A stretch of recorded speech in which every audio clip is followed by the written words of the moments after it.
Hello everyone, welcome to your mathematics class. This is Beena Parihar, your mathematics teacher. Hope you all are doing well at home. Let's start with the revision. In the previous class, you have done the Pythagorean triplets and exercise 2.3. And today in the video, we will learn about the square roots and the methods of finding square roots. First one is repeated subtraction method, second prime factorization method, and third is long division method. So let's start with the square roots. Tell me, what is square root? Square root का ये sign देखकर ही लोगों को लगने लगता है कि maths बहुत टफ है, बट सीरियसली ऐसा नहीं है। मैथ्स आपको और भी सिंपल लगे इसके लिए मैं ऐसे आपकी प्रीवियस नॉलेज से लिंक करते हुए आगे बढ़ूँगी। देखिए अभी आपने लास्ट क्लास में पढ़ा था स्क्वायर्स, परफेक्ट स्क्वायर नंबर्स, है ना। तो अब यहाँ पर हम पढ़ेंगे स्क्वायर रूट, क्योंकि ये दोनों नंबर एक दूसरे को कनेक्ट कर रहे हैं। रूट का मीन आपको पता है जड़ होता है। अगर कोई नंबर स्क्वायर है तो ऑब्वियसली उसकी कुछ रूट होगी। ओके लेट्स कम, इसे एक एग्जाम्पल के हेल्प से समझते हैं। एक नंबर लेते हैं 4। आपको पता है 4 का स्क्वायर क्या होता है 16। तो देखिए अगर 16 इसका स्क्वायर है तो 16 की रूट क्या थी 4, तो यही इसका रूट हो गया, that is square root. Let's see in detail, this is how we would represent the square of 4। Here the 2 is the power of 4 and the 4 is base, and this is how to represent the square root of 4। Here this symbol is called radical और root. यहाँ पर हम इस symbol को या तो radical बोलेंगे या रूट, एंड ये 4 को हम कहते हैं रेडिकेंट और बेस। Let's take 5। You know the square of 5 is 25, और जब हम इस स्क्वायर पावर को दूसरी साइड लेके जाते हैं तो ये स्क्वायर रूट में चेंज हो जाती है। So simply you can understand that the square root of 25 is 5। If we have to find the square root of 16, and yes it would be 4, because you know the square of 4 is 16. And if we have to find the square root of 256, and it will be 16, because you know the square of 16 is 256. I hope अब आप अच्छे से समझ गए होंगे कि square root एक perfect square number को किस तरह से कनेक्ट करता है और इन दोनों का आपस में क्या रिलेशन होता है। Now come to the first method of finding square root, that is repeated subtraction method. This is the simplest method of finding square root, but remember ये method सिर्फ छोटे नंबर्स के स्क्वायर रूट फाइंड करने के लिए है, बड़ों के लिए काफ़ी लेंथी हो जाता है। प्रीवियस क्लास में आप ये सीख चुके हैं कि अगर हम ऑड नंबर को स्टार्टिंग से सक्सेसिव नंबर्स में ऑड करते जाते हैं तो हम कोई भी स्क्वायर नंबर फाइंड कर सकते हैं। बिकॉज वहाँ हमें स्क्वायर फाइंड करना होता तो हम ऐड करते थे, यहाँ हमें स्क्वायर रूट फाइंड करना है, सो हम यहाँ पे सब्ट्रैक्ट करेंगे। यहाँ पे हमने एक एग्जांपल लिया है 16, ठीक है। तो हम फर्स्ट ऑड नंबर माइनस करते हैं, 16 - 1 दैट इज़ 15। अब यहाँ से हमें जो रिजल्ट ऑब्टेन हुआ है मीन्स 15, उसमें से हम सेकंड ऑड नंबर को माइनस करेंगे, मीन्स 15 - 3 दैट इज़ 12। अब नेक्स्ट हम थर्ड ऑड नंबर को माइनस करेंगे 12 में से, दैट इज़ 7, एंड देन 7 में से हम माइनस करेंगे नेक्स्ट ऑड नंबर को, दैट इज़ 7, एंड 7 - 7 इज़ 0। हम इस मेथड को तब तक कंटिन्यू करते हैं जब तक कि हमें 0 ऑब्टेन ना हो जाए। ओके तो यहाँ पर आप देखेंगे 0 हमें ऑब्टेन करने के लिए 4 स्टेप्स तक ऑड नंबर से हम माइनस करने पड़े, इसलिए 16 का रूट कितना हो जाएगा 4। Hence we can say the square root of 16 is 4। Now come to the next method of finding square root, that is prime factorisation method. Let's take an example to find the square root of 225 by prime factorisation method. इस method को समझने के लिए आपको समझना होगा prime numbers क्या होते हैं। तो चलो और उसको रिमाइंड करते हैं प्राइम नंबर्स, है ना।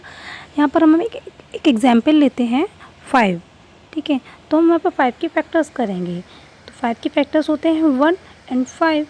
तो एक ऐसा नंबर जिसके फैक्टर्स 1 के अलावा वो नंबर इटसेल्फ होता है, उस नंबर को हम कहते हैं प्राइम नंबर, ठीक है। अब नेक्स्ट एग्जाम्पल लेंगे 8। तो 8 के अगर हम फैक्टर्स करते हैं तो 8 के फैक्टर्स होते हैं 1, 2, 4 एंड 8। तो apart from 1 and 8 there are 2 other factors of 8, so 8 is not a prime factor, क्योंकि यहाँ पर 1 और 8 के अलावा इसके 2 अलग फैक्टर्स और हैं, ठीक है। तो अब हम समझ गए प्राइम नंबर्स क्या होते हैं। अब हम स्क्वायर रूट निकालेंगे 225 का with the prime numbers only. अब हम 225 को यहाँ लिखेंगे और इसके पास 2 लाइन इस तरह से ड्रॉ कर देंगे। नाउ आपको पता है 225 इज़ डिविजिबल बाय 5, सो हम 5 से इसमें डिवाइड करेंगे। सारे डिवाइसेस नंबर्स को हम लाइन के लेफ़्ट साइड में लिखेंगे एंड जो हमारे डिविडेंड होंगे उनको हम लाइन के राइट साइड में लिखेंगे। हम 5 से 225 में डिवाइड करेंगे तो हम 45 गेन होगा। यहाँ से हम 45 को पता है अगेन 5 से डिविजिबल है, तो हम 5 से अगेन इसमें डिवाइड करेंगे and we will get 9। And you know 9 is 3 times divisible by 3, so we will divide it by 3 and we will get 3। So यहाँ जितने भी फैक्टर्स आए इनसे आप समझ सकते हैं कि ये सारे फैक्टर्स प्राइम नंबर्स हैं। 3 and 5 both are prime numbers, क्योंकि 3 एंड 5 के 1 एंड नंबर्स के अलावा कोई भी अदर नंबर इनके फैक्टर्स नहीं होते हैं। तो 225 के फैक्टर्स को हम इस तरीके से लिख सकते हैं कि 225 is equal to 3 into 3 into 5 into 5। But यहाँ पर क्योंकि हम स्क्वायर रूट फाइंड कर रहे हैं तो 225 के ऊपर भी हम स्क्वायर साइन लगाएंगे एंड जो हमारे फैक्टर्स आए हैं उनके ऊपर भी हम स्क्वायर रूट का साइन लगाएंगे। एंड देन यहाँ से हम दो दो नंबर्स का पेयर बना लेंगे, 5 इंटू 5 का एक पेयर एंड 3 इंटू 3 का एक पेयर। अब जब हम स्क्वायर रूट उनका बाहर फाइंड करेंगे तब हम इन दोनों पेयर में से सिर्फ एक एक नंबर लिखेंगे। मीन्स 5 इंटू 5 में से सिर्फ हम 5 लिखेंगे एंड 3 इंटू 3 में से हम सिर्फ 3 लिखेंगे। तो 225 के जो हमें फैक्टर्स मिलेंगे वो हो जाएंगे 5 into 3 that is 15। It means 225 is square of 15 and the square root of 225 is 15। It means हम कह सकते हैं कि 225 का स्क्वायर रूट 15 है, या हम उसको इस तरीके से भी कह सकते हैं कि 15 का स्क्वायर 225 होता है। So it was the method of finding square roots by prime factorization method. Next we will learn the long division method of finding square roots.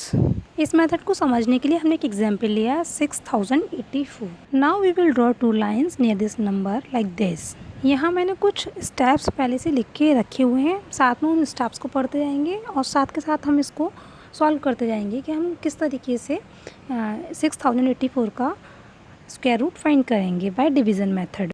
So according to the method first of all हमें pairs mark करने हैं, तो हम right side से start करते हैं unit place से और 2 नंबर्स के हम पेयर बना लेते हैं। 84 का एक पेयर हो गया और दूसरा पेयर हो गया 60 का। अब जो हमारा 60 का पहला पेयर है इस पेयर को हम देखते हैं कि किस परफेक्ट स्क्वायर नंबर्स के नियरेस्ट है, मीन्स किस या तो कम हो या फिर इसके इक्वल हो। तो हम देखेंगे 60 किस नंबर के इक्वल आ रहा है। 7 का स्क्वायर होता है 49 एंड 8 का स्क्वायर होता है 64। तो 64 तो 60 से ज़्यादा हो गया और हमने क्या कहा ये होना चाहिए या तो कम या फिर इक्वल। तो इसके जो नियरेस्ट नंबर होगा तो वो है 49। ओके, तो हम लेंगे 7 को। सो हम 7 को पेयर नंबर्स के अबव लिखेंगे एंड लाइन के लेफ्ट साइड में। सो थर्ड स्टेप हमारा multiply above and add below. तो जो ऊपर दोनों नंबर्स हैं 7 यहाँ और इस लाइन के ऊपर 7, इन दोनों का हम मल्टीप्लाई कर देंगे तो 7 इंटू 7 49 एंड जब हम इसको 7 को 7 से प्लस करेंगे तो ये हो जाएगा हमारा 14। Now we will subtract 49 from 60 and we will get 11 and next step is get the next pair down and next pair is 84 and the whole number will be 1184। Same जैसे हम डिवीज़न में करते हैं, हम नेक्स्ट पेयर को नीचे यहाँ पर लेके जब आएंगे तो 11 पहले से था और 84 ऊपर से जब आ जाएगा तो ये पूरा नंबर बन जाएगा हमारा 1184। अब हमें इन तीनों बॉक्सेस के लिए एक नंबर चाहिए जिसका मल्टीप्लाई होने पर 1184 आना चाहिए, और इसको ट्राई करने के लिए हम ट्रायल एंड एरर मेथड का यूज़ करेंगे। हम 0 से लेके 9 तक की सारे डिजिट्स इन दोनों बॉक्सेस में रख के चेक करेंगे कि किसका मल्टीप्लाई करने से ये वैल्यू हमें मिल रही है। ओके, सो हम 0 से 9 तक की वैल्यूज़ चेक करेंगे। तो यहाँ पर हम एक ट्रिक यूज़ कर सकते हैं, इन तीनों बॉक्सेस में हमें पता है सेम नंबर आएगा, तो हम क्या करेंगे कि आपको पता है कि 2 इंटू 2 कितना होता है 4, या 8 इंटू 8 64, मीन्स इनके दोनों के यूनिट प्लेस पर 4 आ रहा है और हमें भी जो हमारा प्रोडक्ट आना चाहिए उसके भी यूनिट प्लेस पर 4 है। तो हम इस ट्रिक को यहाँ अप्लाई कर सकते हैं। तो हम सबसे पहले 14 के नेक्स्ट हम 2 लिख के देखेंगे and 142 is multiply by 2 and so if we multiply 142 by 2 we will get 284, जिसकी हमें ज़रूरत नहीं है। नेक्स्ट हम मल्टीप्लाई करेंगे 148 का 8 से and then we will get 1184, और हमें यही चाहिए था। इट मीन्स जिस नंबर को हम फाइंड कर रहे थे वो नंबर है 8। 14 के नेक्स्ट हम 8 पुट करेंगे and above of the pair भी हम वहाँ पर 8 लिखेंगे, जिससे 1184 कम्प्लीटली डिविजिबल हो रहा है हमारा। और यहाँ से इसको हम ऐड कर देंगे 148 को, जब हम 8 से प्लस करेंगे तो ये हो जाएगा 156। नाउ 1184 को हम सब्ट्रैक्ट करेंगे 1184 से, और आपको पता है ये पूरा कम्प्लीटली यहाँ से सब्ट्रैक्ट हो जाएगा और यहाँ से 0 हमें फाइंड होगा। तो इस तरीके से ये पूरा कम्प्लीटली डिविजिबल हो गया। और जो नंबर हमें अब ऑफ द पेयर लिखा हुआ है 78, this is the square root of 1184। अब आप इसको चेक करने के लिए क्या करेंगे, आप इसको चेक करने के लिए, इस आंसर को वेरीफाई करने के लिए आप 78 का मल्टीप्लाई अगर आप 78 से करते हैं तो आपको ये नंबर मिल जाएगा, यानी कि 6084, जिसका हमने स्क्वायर रूट निकाला था। ठीक है, तो इस तरीके से आप इसको वेरीफाई भी कर सकते हैं। Okay, so this was the last method of finding square root. See you soon in the next video. Till then, be safe at home. Take care. Have a nice day. Thank you.